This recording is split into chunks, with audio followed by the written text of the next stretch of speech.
रिश्ते में थोड़ा मैं उसको मासी लगती हूँ, इसलिए मेरे घर वाले मान नहीं रहे थे कि नहीं नहीं करवाएंगे, रिश्ता गलत है, नहीं करना है। पर उसका जो मेरा हस्बैंड है वो सुसाइड अटेम्प्ट कर लिया था, तो मेरे पेरेंट्स और उनके पेरेंट्स मिलके मजबूरी में शादी करवा दिया गया। 1 साल कम से कम मैं खुद से उस घर में रही हूँ। उसके बाद मतलब टॉर्चर किया स्टार्ट हो गया मेरे। जब प्रेग्नेंट थी मुझे ज़बरदस्ती अबॉर्शन करवाया गया। वो बोलते थे ठीक है कल कल बोल के मैं डेली पुलिस स्टेशन जाती थी, बट वहाँ से कुछ एक्शन नहीं लिया जा रहा। इसलिए मैं चाह रही हूँ कि मुझे मेरे पति के साथ रहना है।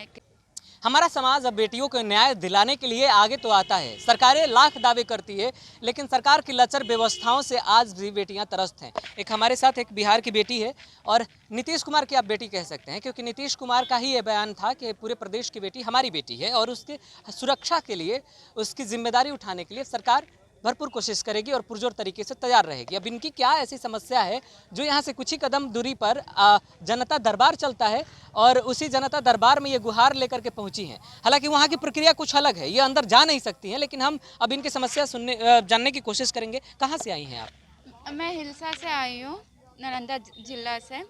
मतलब मेरी शादी 4 साल पहले 2019 में हुई थी। शादी बहुत अच्छे से धूमधाम से हुई थी, तिलक भी दिया गया था। एक्चुअली लव मैरिज था, लड़का सुसाइड अटेम्प्ट किया था। तो फिर उसके पेरेंट्स ने बोला कि शादी करवा दी तो मेरा बेटा मर जाएगा, ठीक है। मतलब रिश्ते में थोड़ा मैं उसको मासी लगती हूँ, इसलिए मेरे घर वाले मान नहीं रहे थे कि नहीं नहीं करवाएंगे, रिश्ता गलत है, नहीं करना है। पर उसका जो मेरा हस्बैंड है वो सुसाइड अटेम्प्ट कर लिया था, तो मेरे पेरेंट्स और उनके पेरेंट्स मिलके मजबूरी में शादी करवा दिया गया। बट इवन लव मैरिज होकर भी मेरे पापा ने 8 लाख तिलक दिए थे कि चलो अब खुशी खुशी जो भी एक बेटी है उनको खुशी खुशी उस घर में रखेंगे। 1 साल कम से कम मैं खुद से उस घर में रही हूँ। उसके बाद मतलब टॉर्चर किया स्टार्ट हो गया मेरे। जब प्रेग्नेंट थी मुझे ज़बरदस्ती अबॉर्शन करवाया गया था। उनका जो है मतलब मेडिकल क्लिनिक है, तो उनको पूरा जानकारी है कि अबॉर्शन कैसे होती है नहीं होती है, तो उन्होंने मेरी ज़बरदस्ती अबॉर्शन करवाया गया था। और मेरी जब तबीयत ख़राब होती थी वो क्या दवाई देते थे मुझे नहीं पता, बट मेरी पूरी तबीयत और ख़राब करने की, पूरी जान से मारने की पूरी साजिश की गई थी कि मेरे अपने बेटे की दूसरी शादी करवाऊं। पर ना मतलब रिसेंटली कुछ दिन पहले मेरे पति को गायब कर दिया गया है। और मेरे जो सास ससुर है उन्होंने बहुत टॉर्चर किया कि नहीं इनको मारकर मैं अपने बेटे की दूसरा शादी करवाना है तो करवाना है। ऐसे फिर मैंने इवन गौरीचक जो पुलिस स्टेशन है वहाँ पे गई कि मुझे एक्शन के लिए प्लीज़ हेल्प कीजिए, बट वहाँ से कोई एक्शन नहीं लिया गया। वो बोलते थे ठीक है कल कल बोल के मैं डेली पुलिस स्टेशन जाती थी, बट वहाँ से कुछ एक्शन नहीं लिया जा रहा। इसलिए मैं चाह रही हूँ कि मुझे मेरे पति के साथ रहना है किसी भी हाल में। अभी आपके पति कहाँ हैं ये आपको पता ही नहीं है? नहीं, कोई कांटेक्ट नहीं हो पा रहा उनसे। उनका फ़ोन सब कुछ मतलब जो सोशल मीडिया यूज़ करते हैं सब कुछ A to Z उनका बंद बता रहा है, कांटेक्ट नहीं हो पा रहा है। उन सास ससुर है वही जानते हैं कि बेटा कहाँ पे है। तो आखिरी टाइम तक जब आपने पति के साथ में थी वो कब थी आप आखिरी टाइम तक? Last Friday, last Thursday. अच्छा, दिस मंथ लास्ट। हाँ, दिस मंथ लास्ट फ्राइडे था जो था मेरा उनसे बात करना सब कुछ करना। बट इवन मैंने पुलिस कंप्लेंट किया कि अभी लड़का घर पर ही आप एक्शन लीजिए। मतलब मुझे पूरा टॉर्चर किया गया था, तो फिर मैंने वहाँ से बच के बाहर जाकर पुलिस की मदद ली, बट वहाँ से कोई एक्शन नहीं लिया जा रहा है। अच्छा, टॉर्चर में किस तरीके का मारपीट होता था या? मारना पूरा मतलब मेरी सास हो गई, मेरे सासुर हो गए, मेरे ननद हो गई, सब मिलके मुझे बहुत मारे हैं। ये गले पे निशान? हाँ, वो सब उन्हीं का है। इसलिए मैं चाहती हूँ कि प्लस एक्शन लिया जाए, जहाँ भी है वो उसको बुलाया जाए बस। ये जो पहले प्यार था, जो बेटा किसी के प्यार में आकर के खुद सुसाइड कर रहा हो, माँ बाप मजबूर करके मासी लगने के बाद भी आपकी शादी करवाया, फिर वो अचानक से 1 साल बाद क्यों एंगेज चला गया, जबकि आप कह रहे हैं कि पिताजी ने दान दहेज भी काफ़ी दिया? हाँ, मुझे कुछ पता ही नहीं चल रहा है ना उस लड़के से, मुझे कोई कांटेक्ट ही नहीं हो रहा। कैसा क्या हो गया जो मुझसे आपके दूर। परिवार वाले क्यों पहल नहीं करते हैं? परिवार में आपके तरफ लोग हैं बहुत सपोर्ट ट्राई में? किए हैं, फैमिली सपोर्ट में है, बहुत ट्राई, पंचायत भी हुआ कि लड़का को बाहर बुलाया जाए, बट लड़का को बाहर नहीं बुलाया जा रहा। बोल रहा कि नहीं लड़का नहीं आएगा, मासी लगती है, नहीं नहीं शादी नहीं है, ये सब ये वो, दूसरा शादी करवाना चाहता हूँ ये वो वगैरह पूरा हुआ है।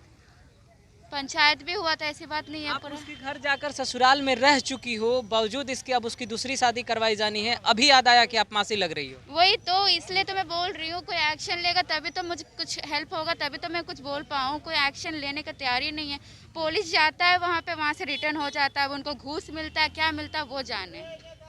पुलिस की प्रक्रिया आगे नहीं बढ़ पा रही नहीं है। बढ़ पा रही है ना, एप्लीकेशन ठीक से लिख रहे हैं। एफआईआर कब लिखवाया था आपने? एफआईआर में भी हो गया है, आज तो मंडे है, 2 हफ्ते होने जा रहा है। अच्छा, 2 कम हफ्ते से कम मैं 1 हफ्ते से पुलिस स्टेशन में जा रही हूँ, फिर रिटर्न हो रही, जा रही हूँ, रिटर्न हो रही। पुलिस जाता है उनके घर तक, बट कुछ नहीं करता है, एक्शन एक और अभी जो मौजूदा स्थिति है इसके अनुसार आपके और आपके पति के बीच में रिलेशनशिप कैसा है? ठीक ठाक है। इवन बात अभी नहीं हो रही 2 हफ्ते से। अभी तो नहीं हो रही है, लेकिन जब आखिरी टाइम तक था आखिरी था तो पूरा ठीक प्यार था। मोहब्बत वही था। हाँ, सेम था, थोड़ा चेंजेस था, वो मुझे नहीं पता। मुझे लगा स्टडी है, मेडिकल स्टूडेंट है एक्चुअली वो। विवेकानंदा जब अगम कुआं में मेडिकल स्टूडेंट है, वहाँ का स्टूडेंट है वो, एमबीबीएस का नर्सिंग कर रहा है वो। अब वो जाने क्या उसको प्रॉब्लम है, एटलीस्ट वो सामने आके भी तो बोले ना। सामने आने को तैयार नहीं है, उसके मम्मी पापा आने को तैयार नहीं, आने दे रहे उनको। मैं उनके घर गई। ये कैसा लड़का है जो कुछ दिनों पहले आप ही के प्यार में वो सुसाइड करने को कोशिश कर रहा था, आज वो मम्मी पापा के कहने पर आपसे भी मिलने को तैयार नहीं है? ये तो पति ही बदल गया यहाँ पे। जी, बट मैं उसके मुंह से भी तो अभी सुनी नहीं हूँ ना, तो मैं कैसे बोल दूँ अब। लेकिन समस्याओं पर अगर अपने एक नजर देखिए, आप भी पढ़ी लिखी हैं, हाँ चीजों को आप भी बड़े अच्छे तरीके से समझती हैं। हाँ, वो तो समझ रही हूँ, अब क्या बोल अगर सकते अगर मान लीजिए अगर पति ही बदल गया, जो आपसे प्यार करता है वही बदल गया, तो उसके साथ कैसे पूरी जिंदगी आप निभा के जिएगा? एक्शन लेना एक्शन चाहती तो हूँ। बिल्कुल लेना है। देखिए, ये खबर दिखाए जाने के पीछे का मेरा मकसद भी यही है कि खबर देखने के बावजूद भी सरकारी अधिकारियों पर दबाव बने और उस बंदे को कम से कम निकाल कर बाहर लाया जाए, उसकी भी बातों को सुना जाए कि आखिरकार क्या है। क्या प्रॉब्लम है मुझसे, कि क्या वैसे क्या कमी मैंने उसको दे दी जो वो मुझसे दूर होना चाहता है या मुझे छोड़ना चाहता है?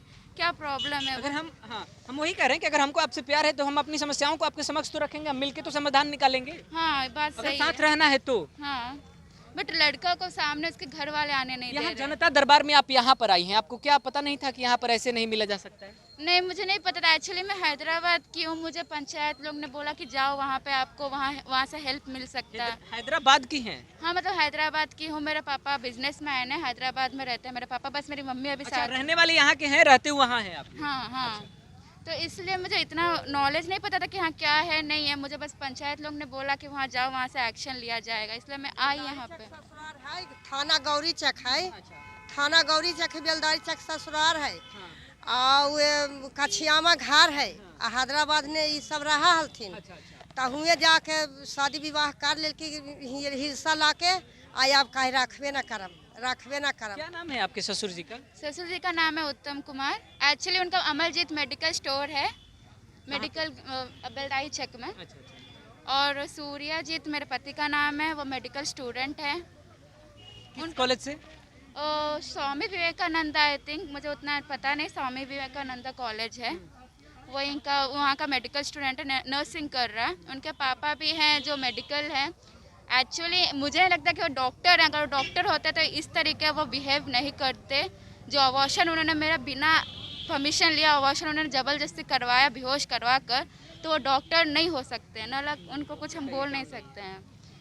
ये तो दो तीन केस बनाए जा सकते हैं, उस पर भी बहुत सारा केस है, बट एक बार उनसे, मेरे पति से भी तो मैं बात करूं, उसको बाहर तो अभी ला। आप अब भी कोशिश में है कि परिवार को संभाल लिया जाए, ना कि वो इस तरीके के कचड़ पचड़ में पड़ा जाए। बहुत ट्राई की हूँ, पंचायत करवाई हूँ, यहाँ जो पुलिस स्टेशन है वहाँ पे गए कि प्लीज़ आप हेल्प कीजिए, कैसे भी करके मेरा घर संभाल दीजिए। मुझे कोई एफआईआर नहीं करना। अगर लड़का बोलता है कि हाँ मुझे नहीं रखना, उसके मुँह से सुन लो, तो उसके बाद मैं एक्शन लूँ, क्योंकि अभी मुझे उसका कुछ ओपिनियन मिला नहीं है ना। मुझे बिना ओपिनियन लिए अभी मैं। आप अपने परिवार में रह रही हैं, आप उस घर में भी रह चुकी हैं जहां आपकी शादी हुई है, तो क्या अभी वहां पर आप नहीं जाकर रह सकती हैं? वहाँ मैं गई थी बिना विदाउट पुलिस, मैं वहाँ रही हूँ। वहाँ मुझे टॉर्चर किया गया। जब मैं पुलिस बोले कि जाओ तुम वहाँ पे, मैं वहाँ गई। जैसे मेरे साथ मेरे पास रिकॉर्डिंग भी है, सब कुछ है। मेरे सास जो है मेरे बाल कबार का पूरा घसीटते रोड तक ला के मुझे फेंक दी कि जा, जहाँ रहना रहे, वहाँ से, यहाँ तेरा कुछ नहीं है। और मैं बोली कि मुझे पति को तो बाहर बुलाओ, पति को तो लाओ, बट पति को भी बाहर नहीं बुलाया गया। आखिर में मैं क्या करूँगी? फिर मेरा भाई जो है, आपको पता ही होगा, लव मैरिज में कोई सपोर्ट नहीं करता उतना। फिर भी मेरा एक छोटा भाई है, वो उतना सपोर्ट किया कि वो हम रख सके। बट वहाँ जो पुलिस स्टेशन है गौरी चक वाला, वहाँ तो कोई घूस लेके करने वाले हैं, बस इतना मैं बोल। सब भ्रष्टाचारी भरे पड़े हैं और ये बेटी की गुहार है। नीतीश कुमार अब क्या करेंगे वो देखने वाली बात है। फिलहाल इसमें दो तीन पहलू हमें जरूर नजर आ गया। पहला पहलू ये है कि प्यार का प्रकरण है। दूसरा पहलू ये है कि इनके पिताजी के द्वारा दहेज दे करके खुद को भी मुजरिम बना लिया गया है। क्योंकि दहेज देने वाले और लेने वाले दोनों ही दोषी करार दिए जाते हैं और ऐसे मामलों में खास तौर पर ये करार दिए जाते हैं।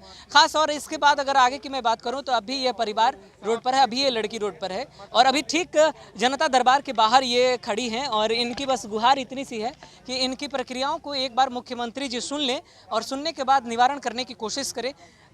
सरकारी अधिकारियों से भी सिर्फ इतनी सी गुहार है कि इसके पति को सामने लाया जाए, जिससे कि जिसके नाम का सिंदूर इसने माथों पर सजा रखा है वो एक बार आए और फिर अपनी जुबान से कम कह दे कि उसके मन में क्या चल रहा है।